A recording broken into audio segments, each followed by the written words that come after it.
បរោះចិត្តឆ្មើងឆ្មៃក្នុងភូមិនោះបានចិត្តណាដុតភ្លើងហើយដុតវាលស្រូវសាលីរបស់អ្នកចិត្តខាងមុនពេលច្រូតកាត់ដោយសារតែឪពុករបស់គាត់ជាប្រធានការិយាល័យគាត់បានវាយកំទេចផ្ទះរបស់ស្ត្រីនោះដោយមិនខ្លាចញើសឡើយដោយព្យាយាមបង្ខំនាងឲ្យយល់ព្រមផ្លាស់ទីលំនៅប៉ុន្តែអ្វីដែលធ្វើឲ្យមនុស្សគ្រប់គ្នាភ្ញាក់ផ្អើលនោះគឺស្ត្រីនោះមិនបានប្រកែកឬបង្ករឿងអ្វីឡើយនាងបានងាកមកវិញចាយលុយសន្សំរបស់នាងអស់ហើយបានប្រែក្លាយផ្ទះរបស់នាងទៅជាកន្លែងឈប់សម្រាកអ្នកភូមិទាំងមូលសើចចំអកឲ្យនាងដោយនិយាយថានាងឈួតប៉ុន្តែមិនយូរប៉ុន្មានពួកគេទាំងអស់គ្នានឹងសោកស្ដាយវាសួស្ដីយ៉ាខ្ញុំខ្វះខាតលុយឥឡូវនេះតើអ្នកអាចឲ្យខ្ញុំខ្ចី$100,000ជាមុនបានទេវាជារឿងបន្ទាន់សម្រាប់អាជីវកម្មរបស់ខ្ញុំនៅពេលដែលលុយចូលមកវិញខ្ញុំនឹងសងអ្នកវិញភ្លាមខ្ញុំមិនមានលុយច្រើននៅក្នុងដៃទេខ្ញុំដឹងថាអ្នកមានលុយវាជាទុនបង្វិលបន្ទាន់របស់អ្នកសូមជួយខ្ញុំម្ដងនេះផងយើងនៅជាមួយគ្នាយូរហើយខ្ញុំពិតជានឹងសងអ្នកវិញទាន់ពេលវេលាបន្ទាប់មកយប់នេះខ្ញុំនឹងប្រាប់អ្នកជាផ្លូវការអំពីរឿងនេះយើងចប់ហើយចូលយើងបែកគ្នាហើយកុំមកសុំលុយខ្ញុំទៀតអីខ្ញុំពិតជាមិនចង់ដោះស្រាយជាមួយសាច់ញាតិរបស់អ្នកទេជេកតើនោះជាអ្នកណានាងនិយាយទាំងស្ទាក់ស្ទើរតាំងពីពេលដែលនាងបើកមាត់និយាយមកម្លេះអ្នកនាងនិយាយហើយខ្ញុំកំពុងមានសង្សារថ្មីហើយឈប់រំខានខ្ញុំទៅភ្លេចលុយ100,000ទៅខ្ញុំក៏មិនឲ្យអ្នកខ្ចីសំបីតែ10,000ដែរមិនអីទេខ្ញុំនឹងចាំរកពាក្យដែលអ្នកនិយាយនៅថ្ងៃនេះខ្ញុំស្នើឲ្យអ្នកបោះបង់វាចោលឲ្យបានឆាប់ដោយសារស្ថានភាពរបស់អ្នកនៅពេលនេះអ្នកប្រហែលជាមិនអាចវិលត្រឡប់មកវិញបានទេក្នុងមួយជីវិតនេះក្មេងស្រីលើស៊ីនោះប្រកាសជាឈួតហើយនាងពិតជាកំពុងជួសជុលផ្ទះទ្រុឌទ្រោមនោះមែនជាមួយនឹងឡានដឹកទំនិញទាំងអស់នេះតើត្រូវចំណាយប៉ុន្មានឈប់ទៅអ្នករាល់គ្នាឈប់ឥឡូវនេះលូស៊ីតើអ្នកកំពុងធ្វើអ្វីពូភ្នែករបស់អ្នកខូចមែនទេខ្ញុំកំពុងជួសជុលនេះជាផ្ទះចាស់ដែលឪពុកម្ដាយរបស់អ្នកបានបន្សល់ទុកឲ្យអ្នកតើអ្នកកំពុងព្យាយាមចាយវាយអស់ប្រាក់គ្រួសាររបស់អ្នកមែនទេតើអ្នកអាចប្រឈមមុខនឹងពួកគេដោយរបៀបណាដូច្នេះអ្នកដឹងទេថាឪពុកម្ដាយរបស់ខ្ញុំបានទុកវាឲ្យខ្ញុំបន្ទាប់មកនៅពេលដែលអ្នកបានចំណាយប្រាក់សំណងរបស់ពួកគេហេតុអ្វីបានជាអ្នកមិនគិតអំពីថាតើអ្នកអាចប្រឈមមុខនឹងពួកគេឬអត់ទី1ខ្ញុំមិនដែលយកប្រាក់សំណង1កាក់1សេនពីអ្នកទេទី2រាល់កាក់ដែលខ្ញុំចំណាយគឺជាប្រាក់ដែលខ្ញុំរកបានដោយខ្លួនឯងវាមិនមានអ្វីពាក់ព័ន្ធនឹងអ្នកទេចន់ចាប់ផ្ដើមរុះរើជញ្ជាំងឥឡូវនេះសាងសង់អ្វីគ្រប់យ៉ាងតាមស្តង់ដារខ្ពស់បំផុតអ្នកពិតជាបានបាត់បង់វាហើយអាហារលោកម្ចាស់លេស៊ីបើកអាជីវកម្មហើយមែនទេអ្នកទាំងអស់គ្នាមកមើលផ្កាពណ៌មាសមួយកំពុងរីកនៅចំកណ្ដាលផ្លូវនេះអ្នកឈួតហើយអ្នកពិតជាឈួតទៅហើយសាងសង់បន្ទប់ទឹកផ្កាយ5នៅកន្លែងដាច់ស្រយាលនេះមែនទេរងចាំបន្តិចអ្នកនឹងបាត់បង់អ្វីគ្រប់យ៉ាងដោយសារតែខុសរបស់អ្នកអនុវត្តតាមផែនការរចនាថវិកាមិនមែនជាបញ្ហាទេខ្ញុំគ្រាន់តែចង់បានអ្វីដែលល្អបំផុតប៉ុណ្ណោះកុំបារម្ភអីអ្នកនាងលូស៊ីអ្វីគ្រប់យ៉ាងចប់ហើយការសាងសង់ចំណតសេវាកម្មនៅចំកណ្ដាលផ្លូវមែនទេនោះជាលើកដំបូងក្នុងជីវិតរបស់ខ្ញុំសូមអរគុណចំពោះការខិតខំប្រឹងប្រែងរបស់អ្នកចន់ខ្ញុំនឹងដើរលើផ្លូវដែលនៅសល់ដោយខ្លួនឯង$300ក្នុង1ម៉ោងស្ត្រីម្នាក់នេះពិតជាឈួតនឹងលុយមែនចំណតរថយន្តក្នុងភូមិមានតម្លៃត្រឹមតែ$10ក្នុងមួយថ្ងៃប៉ុណ្ណោះតើនាងកំពុងព្យាយាមប្លន់មនុស្សមែនទេខ្ញុំភ្នាល់ថាសូម្បីតែមនុស្សល្ងងក៏មិនព្រមចាត់ឡាននៅទីនោះដែរទោះបីជានាងបង់ប្រាក់ឲ្យពួកគេ$3ក៏ដោយមើលទៅដូចជាលើកនេះនាងបានអស់លុយសន្សំទាំងអស់របស់នាងនឹងខាត់បង់គ្រប់កាក់ទាំងអស់ជំនួសឲ្យការរស់នៅដោយសន្តិភាពនាងត្រូវតែធ្វើឲ្យញ៉ៃញ៉ៃ$300ក្នុង1ម៉ោងមានតែខ្មោចទេដែលនឹងទៅអ្នកណាដែលហ៊ានចំណាយលុយនៅផ្ទះរបស់នាងគឺប្រឆាំងនឹងខ្ញុំហើយថមសាយតាមចិត្តទៅឥឡូវនេះអ្នកសាយកាន់តែខ្លាំងវានឹងកាន់តែឈឺចាប់នៅពេលដែលថ្ងៃនោះមកដល់ស្ទះចរាចរណ៍មែនទេឱកាសរបស់ខ្ញុំមកដល់ហើយ$300អ្វីក៏ដោយខ្ញុំទ្រាំលែងបានទៀតហើយលោកម្ចាស់បន្ទប់ទឹកនៅណ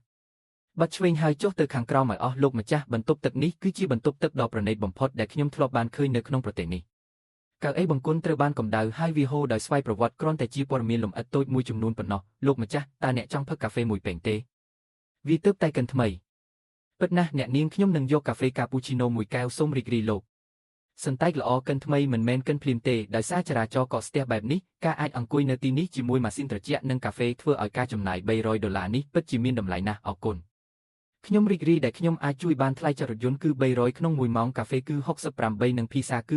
128សរុបរបស់អ្នកគឺ496នេះ500ទុកលុយអាប់ទៅកន្លែងរបស់អ្នកអស្ចារ្យណាស់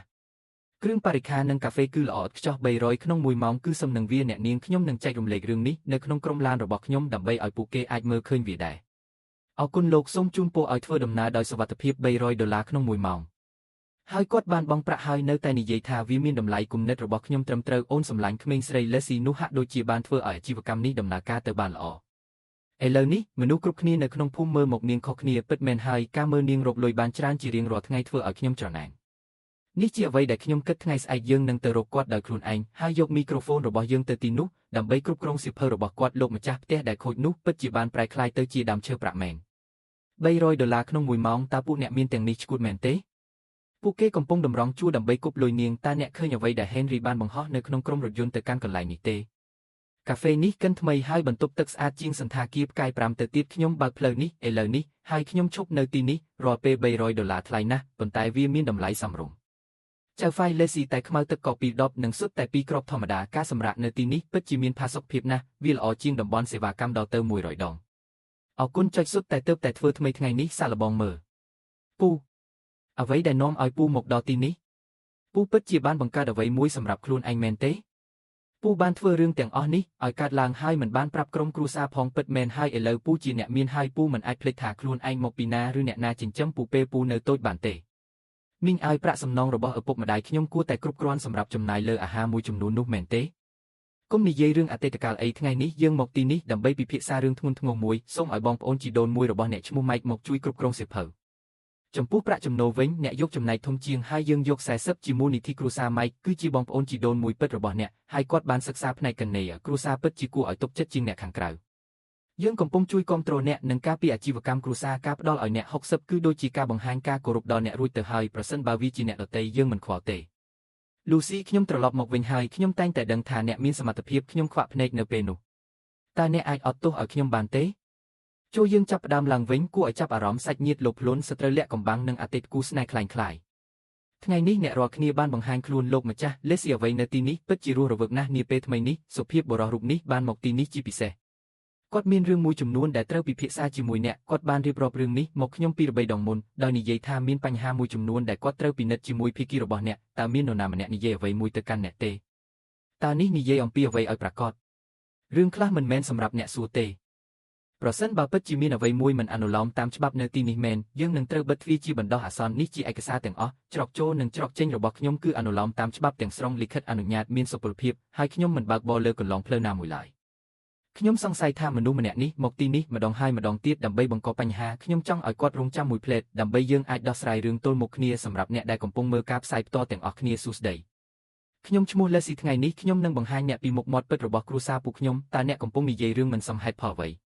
បិទវីទៅតើអ្នកកំពុងព្យាយាមធ្វើអ្វីអ្នកទាំងអស់គ្នាមើលពួកគេរកលុយមិនបានទេដូច្នេះឥឡូវនេះពួកគេអស់សង្ឃឹមហើយកំពុងព្យាយាមធ្វើខ្លួនឲ្យស្អាតបាត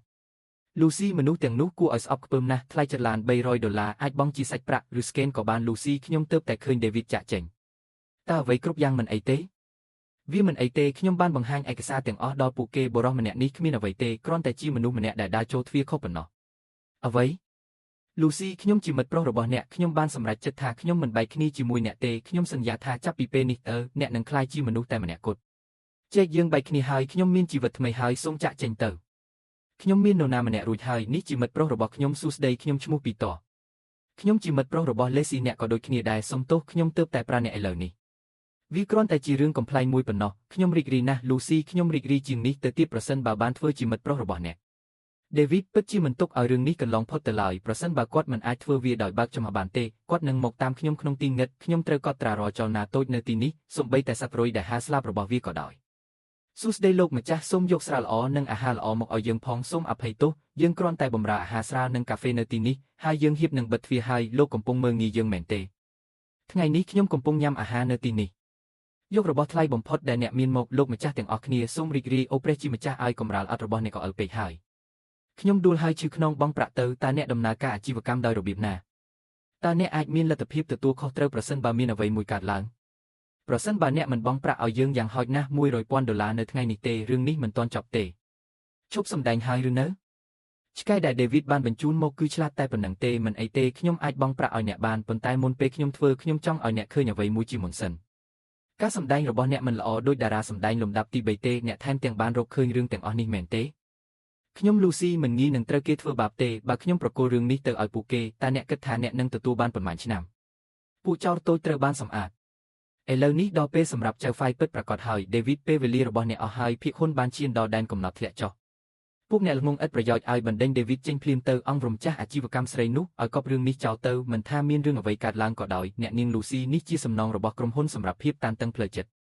David ត្រូវបានបណ្ដេញចេញរួចហើយសូមមេត្តាផងខ្ញុំមិនត្រូវការលុយទេ